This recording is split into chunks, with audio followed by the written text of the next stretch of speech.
adik-adik. Siang Ibu. Apa kabar hari ini? Baik Ibu. Adik-adik sudah berdoa? Sudah Ibu. Jadi sebelum kita mulai pembelajaran hari ini, Ibu akan cek kehadiran dulu. Siapa saja yang tidak hadir hari ini? Hadir semua Ibu. Baik, tingkatkan terus kehadiran adik-adik ya. Oke.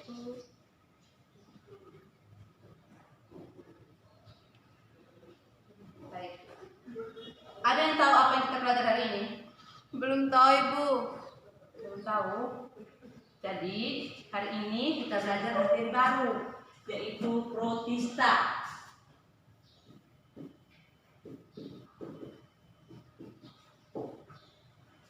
Di sini kita masuk KD baru, yaitu KD 3.6. Itu mengelompokkan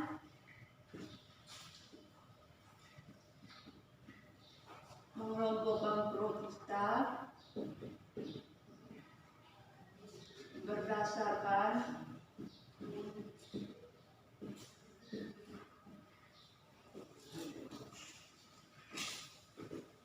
ciri-ciri umum kelas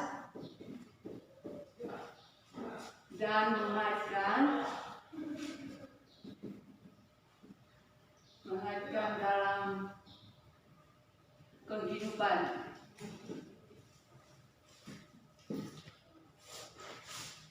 Baik adik-adik.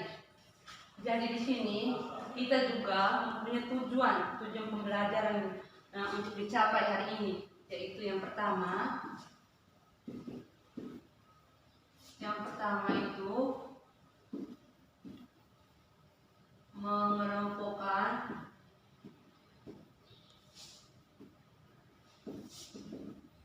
ciri umum protista. Dan yang kedua itu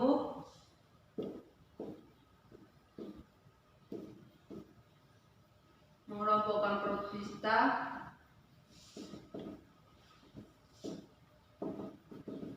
mirip hewan. Baik. Sebelum kita mengetahui ciri-ciri umum protista adik-adik, ada yang tahu pengertian dari protista? Belum tahu Ibu. Belum tahu? Jadi sini Ibu jelaskan dulu.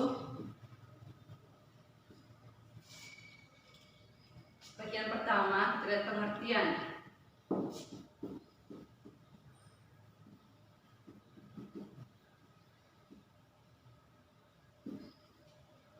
Jadi adik-adik, protista itu berasal dari bahasa Yunani, yaitu dua kata, yaitu kata protos. Itu kata protos. Ada yang tahu arti dari kata protos? Belum tahu Ibu. Belum tahu? Jadi protos itu artinya awal atau mula-mula. Yang kedua adalah sitos, yang artinya menyusun. Ada yang bisa simpulkan dari dua kata ini? Yang jadi kata protos itu artinya awal atau mula-mula, dan sitos itu artinya menyusun. Jadi di sini Ibu menyimpulkan bahwa protista adalah makhluk hidup bersel satu atau uniseluler maupun yang banyak yang tersusun sederhana dan sudah memiliki membran inti. Baik, di sini sudah mengerti adik pengertiannya? Sudah Ibu. Baik, kita lanjut. Yang berikut kita masuk ke ciri-ciri umum protista. Ciri umum protista.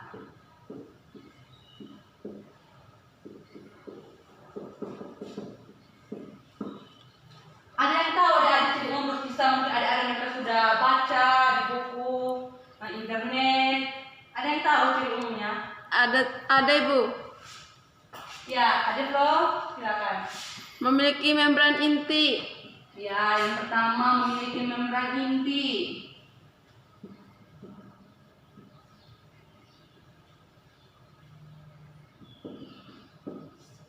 Yang kedua, bersifat autotrof dan heterotrof. iya, autotrof dan heterotrof. Ada yang tahu arti kata dari autotrof dan heterotrof? Belum tahu Ibu. Baik. Jadi, autotrof adalah organisme yang mampu mengubah saat anorganik menjadi organik dengan bantuan energi. Jadi sini bantuan energi adalah cahaya matahari. Jadi dia mampu membuat makanan sendiri ini. Dan yang kedua, heterotrof. Dia beda dengan autotrof.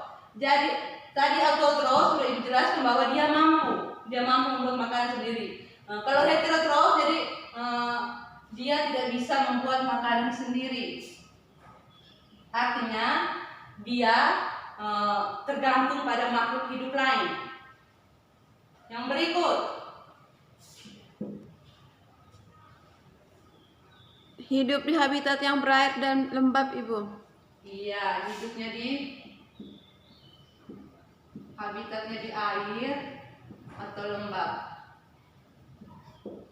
Masih ada?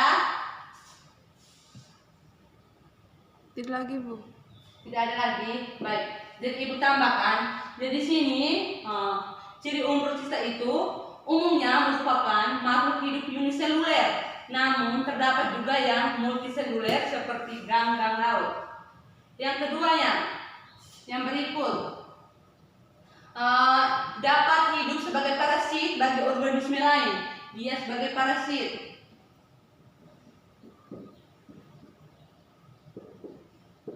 Ada yang tahu arti kata dari parasit? Bergantung, merugikan. Ya, dia dapat merugikan sel inangnya karena dia hidup tergantung pada makhluk hidup lain. Yang berikut Ibu tambahkan lagi, memiliki flagella atau cilia.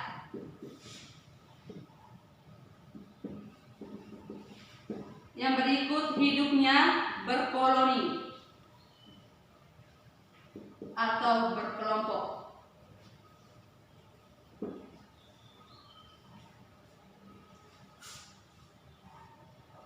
Selanjutnya,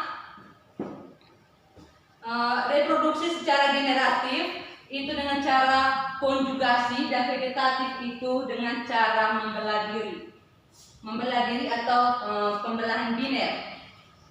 Selanjutnya kita lihat kelompok makhluk hidup apa saja yang tergolong dalam protista.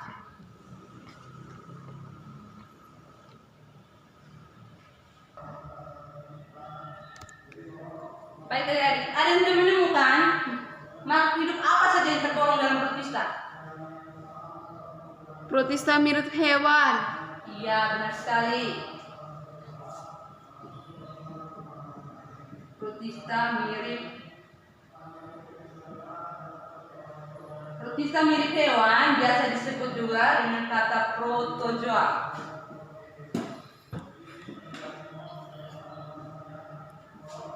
Yang kedua, apa lagi adik-adik? Protista mirip tumbuhan. Iya, protista mirip tumbuhan atau biasa disebut alga. Yang ketiga, yang terakhir adik-adik, makhluk hidup. Protista mirip jamur. Iya, mirip jamur.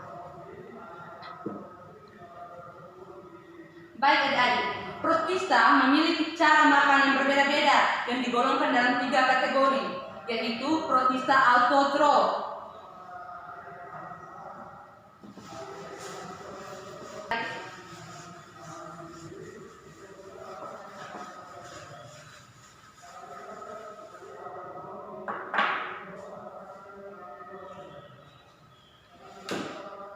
Tadi sudah dijelaskan bahwa yang pertama itu tadi teman adik Florida sudah memberi jawaban salah satu cirinya adalah autotrof. Di sini cara makannya juga ada yang bersifat autotrof. Ada yang masih ingat apa itu autotrof tadi? Dapat membuat makanan sendiri. Ya, dia dapat membuat makanan sendiri. Yang kedua itu protista menyerap makanan dengan cara fagositosis. Fagositosis melalui membran inti atau membran sel, contohnya itu protozoa sendiri.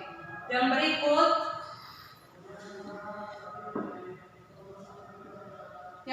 itu protista saprofit dan parasit. Itu mencerna makanan di luar sel dan menyerap sari-sari makanannya. Itu contohnya jamur.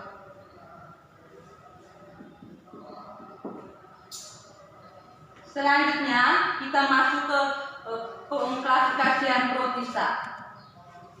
Baik adik-adik, organisme anggota protista bersifat autotrof dan heterotrof. Ada juga yang mendapat makanan secara variasi tergantung kondisi lingkungan.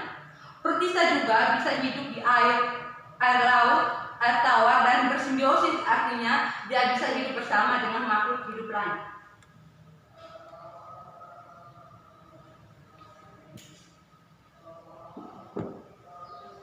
Baik adik-adik, kita lihat yang pertama itu protista mirip hewan.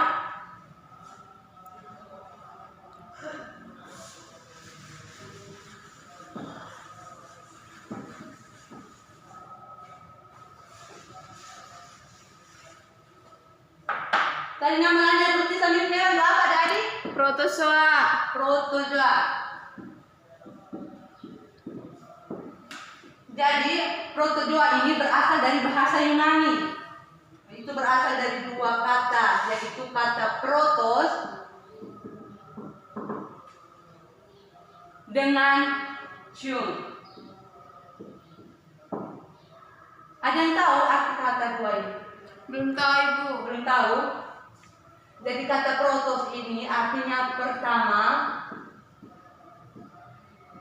dan yang kedua ini artinya hewan. Jadi sini Ibu simpulkan bahwa protozoa adalah hewan bersel satu atau uniseluler dan seluruh kegiatan hidupnya dilakukan oleh sel itu sendiri melalui organel yang secara fungsi analog dengan sistem organ pada hewan-hewan bersel banyak atau metozoa. Kita lanjut yang berikutnya. Berdasarkan alat geraknya, protista ini dibagi menjadi 4 kelas. Ada yang tahu 4 kelas itu apa saja tadi? Jadi di sini Ibu kasih adik-adik waktu 5 menit untuk mencari tahu 4 kelas dari protista tersebut. Ibu kasih waktu mulai dari sekarang. Oke Ibu. Baik adik-adik, tadi Ibu sudah kasih waktu pada adik untuk mencari tahu 4 kelas protozoa. Jadi sebelum kita memasuki 4 kelas tersebut, Ibu akan menjelaskan dulu dia punya ciri-ciri umum dari protozoa. Jadi ada yang tahu ciri-ciri umum dari protozoa? Belum tahu Ibu. Belum tahu kah? Jadi yang pertama itu ukuran. Kita lihat dari ukuran. Ukurannya itu sekitar 10 mikron. Yang kedua itu bentuknya bervariasi. Ada yang bentuk asimetris, bilateral simetris, radial, dan spiral. Yang berikut dia bergerak dengan flagel, pseudopodia, silia atau dengan gerakan sel itu sendiri.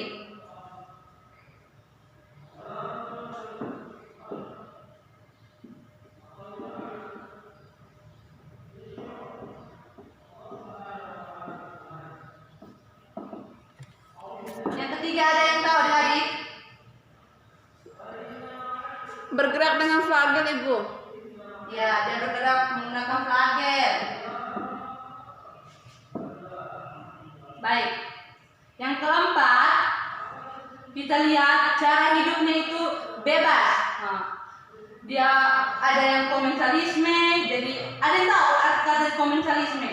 Mungkin dari SMP ada yang sudah tahu arti kata komensalisme, mutualisme, dan parasit. Ada yang tahu adik? Komensalisme itu saling menguntungkan. Yang satunya diuntungkan dan satunya tidak dirugikan. Ya, jadi komensalisme itu artinya dia tidak merugikan dan tidak menguntungkan antara kedua belah pihak. Nah, yang kedua mutualisme. Jadi mutualisme ini artinya menguntungkan antara kedua belah pihak. Dan yang ketiga itu bersifat parasit. Dan tadi sudah dijelaskan bahwa parasit artinya dia dapat merugikan sel inangnya. Nah, yang berikut kita lihat cara mendapat makanan. Di sini dibedakan menjadi tiga, yaitu holozoik, saprofit, dan saprozoik. Ada yang tahu adik arti kata dari holozoik, saprofit, dan saprozoik? Belum tahu Ibu. Belum tahu?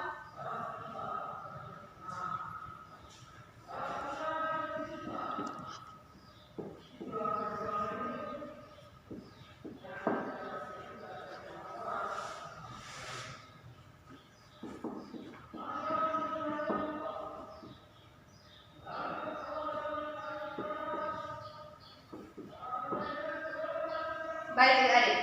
Jadi holozoik adalah organisme yang mengambil makanannya dari organisme lain. Itu sepertinya, contohnya seperti bakteri. Yang kedua saprofit. Saprofit artinya dia mengambil makanan dari bahan-bahan atau tumbuhan yang di sekitarnya. Yang berikut saprozoik. Saprozoik ini organisme yang mengambil makanannya dari hewan-hewan mati. Yang berikut kita masuk ke 4 kelas protozoa tadi. Ada yang sudah tahu? 4 kelas protozoa. Jadi paham tadi ini? Ya Ibu. Yang pertama tuh Rhizopoda Ibu. Iya, yang pertama itu Rhizopoda.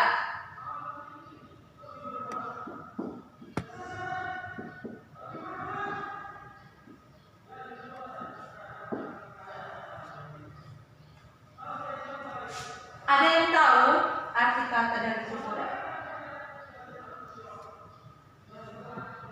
Tidak tahu, jadi dijelaskan saja. Jadi Rhizopoda adalah kelompok hewan pertama yang bergerak dengan menggunakan pseudopodia atau kaki semut atau akar. Jadi selain pseudopodia itu sebagai alat geraknya, namun pseudopodia juga dia berfungsi sebagai alat gerak untuk memangsa makanan. Yang kedua, kita lihat ciri-ciri dari Rhizopoda. Tadi Ibu sudah singgung, ciri-ciri dari Rhizopoda itu sudah jelas di pengertian tadi. Ada yang tahu? Selain sebagai apa, membantu untuk mencari makanan tadi. Alat geraknya itu berupa pseudopodia Ibu. Iya, alat geraknya itu berupa pseudopodia.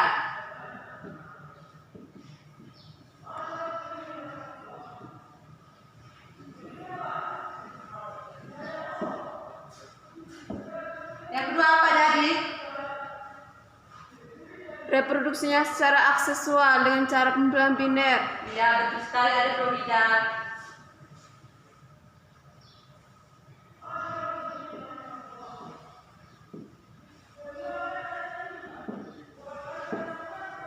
Baik, jadi yang ketiga, bentuk selnya dapat berubah-ubah.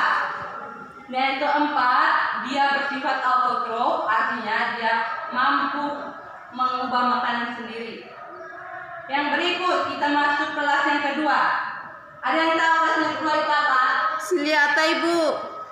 Iya. Ciliata.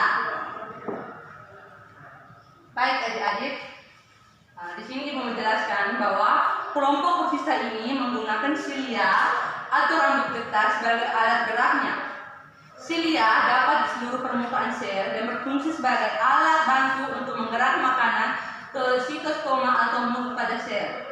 Silia dapat hidup di perairan tawar maupun di asin. Ada yang tahu ciri-ciri dari silia? Alat gerak berupa silia atau bulu getar Ibu. Ya. Yang kedua memiliki 2 inti sel, yaitu makronukleus dan mikronukleus. Yang berikut itu reproduksinya secara aksesual, itu dengan cara pembelahan biner dan seksual dengan cara konjugasi. Yang berikut memiliki trikokis. Jadi trikokis ini fungsinya untuk melindungi diri dari musuh. Yang terakhir itu dia bersifat heterotrof. Dia beda dengan Rhizopoda. Tadi Rhizopoda dia bisa mengubah makanan sendiri. Sedangkan Basilia dia bersifat heterotrof, artinya dia tidak bisa mampu membuat makanan sendiri. Yang berikut kita masuk kelas yang ketiga. Kelas flagellata, Ibu. Flagellata. Ada yang tahu apa itu flagellata? Belum tahu, Ibu. Baik. Jadi flagellata bergerak menggunakan flagel atau bulu cambuk. Flagel ini berasal dari tonjoran protoplasma yang panjang sehingga mirip dengan cambuk. Pada umumnya, flagellata memiliki dua flagellum, yaitu depan sel dan belakang sel. Selanjutnya kita lihat ciri-ciri flagellata.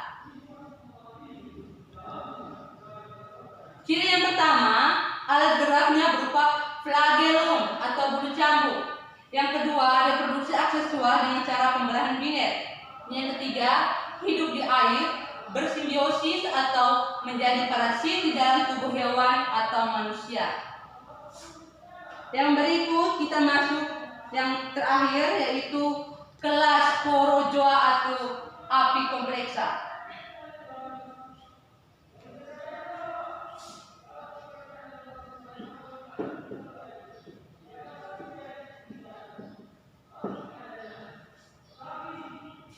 Ada yang tahu sporozoa itu apa? Sporozoa adalah protozoa yang tidak memiliki alat gerak. Ya, jadi protozoa adalah sporozoa. Maksudnya Ibu, sporozoa itu adalah protozoa yang tidak memiliki alat gerak. Semua jenis sporozoa hidup sebagai parasit di manusia dan hewan. Nah, jadi di sini sporozoa ini banyak merugikan karena dia hidup sebagai parasit maupun di tubuh hewan maupun di manusia. Jadi sporozoa mengandung organel kompleks yang membantunya dapat menempel pada sel inangnya. Contoh sporozoa yang terkenal itu apa, adik-adik? Ada yang tahu? Plasmodium, Ibu. Iya. Jadi contoh itu Plasmodium.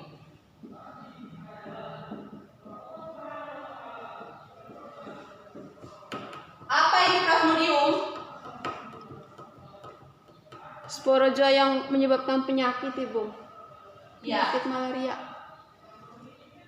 Jadi Plasmodium adalah sporozoa penyebab penyakit malaria. Jadi disebabkan melalui nyamuk.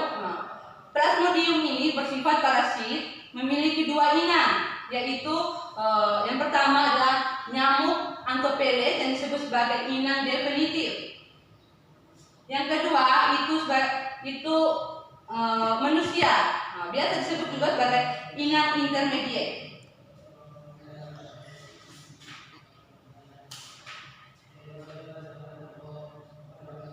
Ada yang tahu arti kata dari definitif dan intermediate? Belum tahu, Ibu.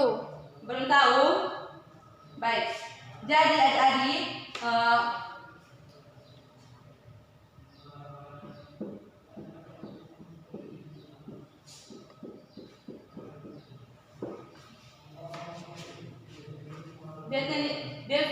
definitif adalah Plasmodium yang melakukan reproduksi secara aksesual di tubuh inangnya. Sedangkan intermediate itu Plasmodium melakukan reproduksi secara seksual di tubuh inangnya. Baik adik-adik, sebelumnya kita lihat ciri-ciri umum dari sporozoa dulu. Ada yang tahu? Belum tahu, Ibu.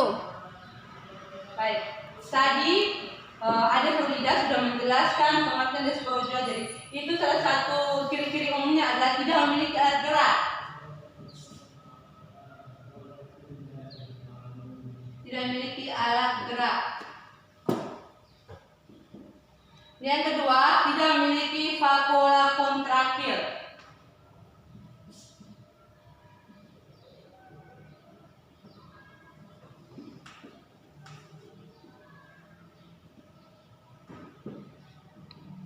Dan yang ketiga itu memiliki daur hidup yang kompleks.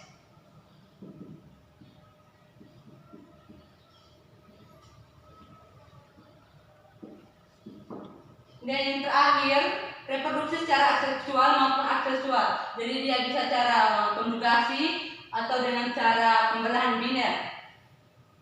Baik adik-adik, sampai di sini adik-adik bisa mengerti dari yang pertama tadi ciri-ciri umum protista sampai di 4 kelas yang kita bahas. Sudah Ibu. Sudah?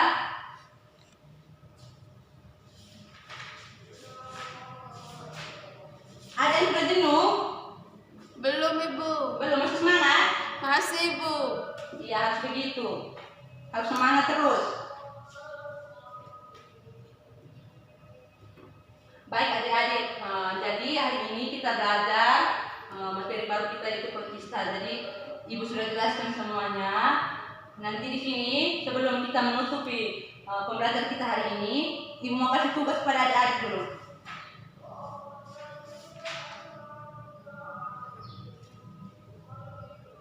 Ibu hapus dulu.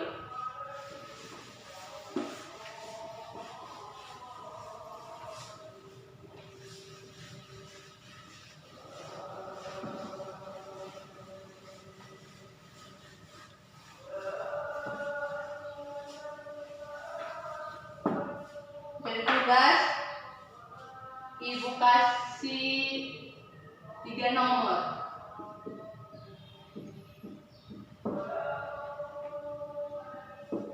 Yang pertama itu, apa dasar pengelompokan organisme yang termasuk ke dalam protista? Tuliskan kelompok-kelompok tersebut. Itu yang nomor pertama. Kalau nomor yang kedua, mengapa protista diklasifikasikan 5 kingdom?